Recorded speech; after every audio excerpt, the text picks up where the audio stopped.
ಈ ಖಾತೆ ವಿಚಾರದಲ್ಲಿ ಸರ್ಕಾರದ ಬೊಕ್ಕಸಕ್ಕೆ ನಷ್ಟ ಉಂಟು ಮಾಡಿ ಭ್ರಷ್ಟಾಚಾರದಲ್ಲಿ ತೊಡಗಿರುವ ಪುರಸಭೆ ಮುಖ್ಯಾಧಿಕಾರಿ ಪ್ರದೀಪ್ ವಿರುದ್ಧ ವಿಶೇಷ ತನಿಖಾ ಸಂಸ್ಥೆ ನೇಮಿಸಿ ತನಿಖೆ ನಡೆಸಬೇಕೆಂದು ಕರ್ನಾಟಕ ದಲಿತ ಸಂಘರ್ಷ ಸಮಿತಿ ಇಂದು ಪ್ರತಿಭಟನೆ ನಡೆಸಿತು. ಮಾಲೂರು ಪುರಸಭೆ ಎದುರು ಕರ್ನಾಟಕ ದಲಿತ ಸಂಘರ್ಷ ಸಮಿತಿ ಪದಾಧಿಕಾರಿಗಳು ಪುರಸಭೆ ಮುಖ್ಯಾಧಿಕಾರಿ ಪ್ರದೀಪ್ ವಿರುದ್ಧ ಪ್ರತಿಭಟನೆ ನಡೆಸಿ ತಹಸೀಲ್ದಾರ್ಗೆ ಮನವಿ ಸಲ್ಲಿಸಿದರು. ಮಾಲೂರು ವ್ಯಾಪ್ತಿಯಲ್ಲಿರುವ ಖಾಸಗಿ ಮತ್ತು ಸರ್ಕಾರಿ ಬಡಾವಣೆಯಲ್ಲಿ ಸಿಎ ಸೈಟ್ಗಳು, ಉದ್ಯಾನವನ ರಸ್ತೆಗಳು ಅಕ್ರಮವಾಗಿ ಪುರಸಭೆಯಲ್ಲಿ ಖಾತೆ ಮಾಡಿ ಸರ್ಕಾರಿ ಸ್ವತ್ತುಗಳು ಖಾಸಗಿಯವರ ಪಾಲಾಗಿವೆ. ಅಲ್ಲದೆ ಅರಳೇರಿ ರಸ್ತೆಯಲ್ಲಿ ರಾಜಕಾಲುವೆ, ಸರ್ಕಾರಿ ಓಣಿ ಒತ್ತುವರಿಯಾಗಿ ಬೃಹತ್ ಕಟ್ಟಡಗಳು ನಿರ್ಮಿಸುತ್ತಿದ್ದು ಪುರಸಭೆಯಲ್ಲಿ ಅನುಮತಿ ಪಡೆಯದೆ 7 ಅಂತಸ್ತಿನ ಮಹಡಿಗಳು ತಲೆ ಎತ್ತಿವೆ. ಪುರಸಭೆ ಮುಖ್ಯಾಧಿಕಾರಿ ಪ್ರದೀಪ್ ಅಕ್ರಮವೆಸಗಿ ಸರ್ಕಾರದ ಬೊಕ್ಕಸಕ್ಕೆ ನಷ್ಟ ಉಂಟು ಮಾಡಿ ಭ್ರಷ್ಟಾಚಾರದಲ್ಲಿ ತೊಡಗಿದ್ದಾರೆ ಎಂದು ಆಕ್ರೋಶ ಹೊರಹಾಕಿದರು. ಪಟ್ಟಣದಲ್ಲಿ ಸ್ವಚ್ಛತೆ ಮರೀಚಿಕೆಯಾಗಿದೆ. ಬೀದಿ ನಾಯಿಗಳ ಹಾವಳಿ ಹೆಚ್ಚಾಗಿದೆ. ಬೀದಿ ದೀಪಗಳು ಪಟ್ಟಣದಲ್ಲಿ ಕೆಟ್ಟು ವರ್ಷಗಳಾಗಿವೆ. ಪಟ್ಟಣದ ಜನತೆ ನರಕ ಯಾತನೆ ಅನುಭವಿಸುತ್ತಿದ್ದು ಇದರ ವಿರುದ್ಧ ವಿಶೇಷ ತನಿಖೆ ಸಂಸ್ಥೆ ನೇಮಿಸಿ ತನಿಖೆ ಮಾಡಬೇಕು. ಇಲ್ಲವಾದರೆ ಸ್ವಾತಂತ್ರ್ಯ ದಿನಾಚರಣೆ ದಿನ ಕಪ್ಪು ಬಟ್ಟೆ ಧರಿಸಿ ಸ್ವಾತಂತ್ರ್ಯ ದೊರಕಿಲ್ಲ ಎಂದು ಪ್ರತಿಭಟನೆ ನಡೆಸಲಾಗುವುದೆಂದು ಕರ್ನಾಟಕ ದಲಿತ ಸಂಘರ್ಷ ಸಮಿತಿ ತಾಲೂಕು ಸಂಚಾಲಕ ಎಸ್ಎಂ ವೆಂಕಟೇಶ್ ಆಕ್ರೋಶ ವ್ಯಕ್ತಪಡಿಸಿದರು.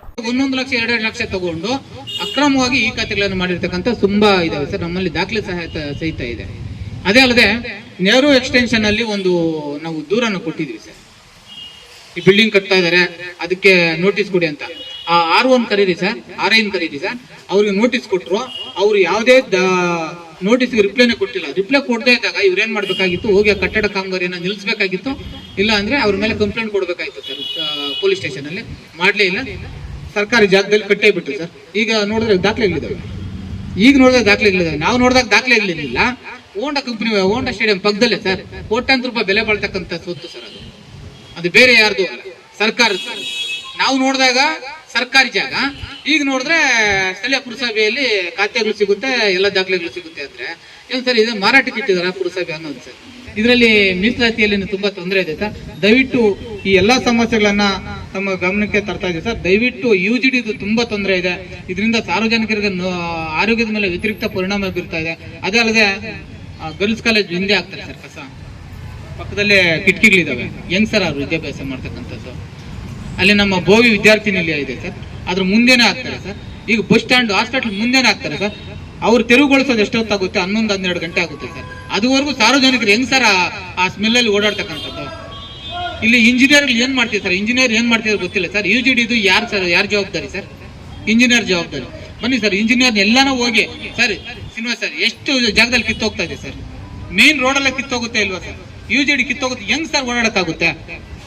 ಇನ್ನು ಈ ಸಂದರ್ಭದಲ್ಲಿ ಜಿಲ್ಲಾ ಸಂಘಟನಾ ಸಂಚಾಲಕ DN ನಾರಾಯಣಸ್ವಾಮಿ, ಖಜಾಂಚಿ ನೀಲಕಂಠ ಅಗ್ರಹಾರ ಶ್ಯಾಮಣ್ಣ, ಸಂಘಟನಾ ಸಂಚಾಲಕ ಉಸರಹಳ್ಳಿ ಗೋಪಿ, ತಾಲೂಕು ಸಮಿತಿ ಸಂಚಾಲಕ ತಿರುಮಲೇಶ್, HY ವೆಂಕಟೇಶಪ್ಪ, ಕೃಷ್ಣಪ್ಪ, ಗಾಂಧಿ ಮತ್ತು ಬಾಬು, ಯಶವಂತಪುರ ಮುನಿರಾಜು, ಹಾರೋಹಳ್ಳಿ ಮುನಿರಾಜು ಮತ್ತಿತರರು ಹಾಜರಿದ್ದರು.